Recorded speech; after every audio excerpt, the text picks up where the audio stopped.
Cette convention de partenariat entre le Niger et le Cuba intervient après plusieurs visites terrain qui auraient permis à l'ambassadeur de ces pays frères et amis de voir les réalités de l'hôpital de référence de Maradi et de proposer un certain nombre de mesures d'accompagnement pour appuyer les efforts de l'État.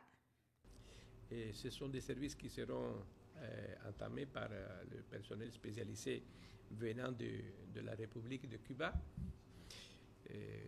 qui est un pays ami, un pays frère, un pays solidaire avec le Niger depuis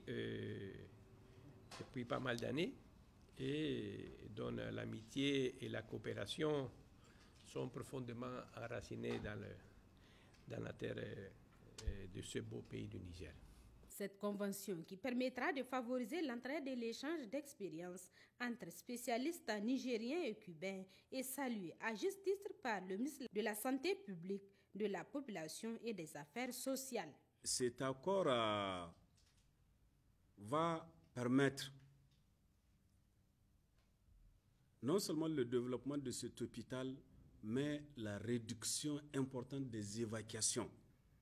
Puis c'est un hôpital de référence, même s'il est à Maradi, il va accueillir tous les malades du Niger.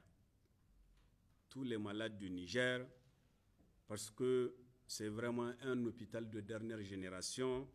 Je l'ai dit tout à l'heure, c'est un hôpital de grand standing avec toutes les commodités, tous les appareils de dernière génération. Et je tiens, au nom du gouvernement, à remercier son Excellence, Monsieur l'ambassadeur, pour son implication personnelle. Il a été reçu plusieurs fois par le président de la République par rapport à cette question. Aujourd'hui, je pense que le couronnement d'un travail. Il convient de noter que cette convention de déploiement d'une cinquantaine de spécialistes cubains, toutes filières confondues, au profit de l'hôpital de référence des Maradi, est signée pour une durée de 3 ans renouvelable.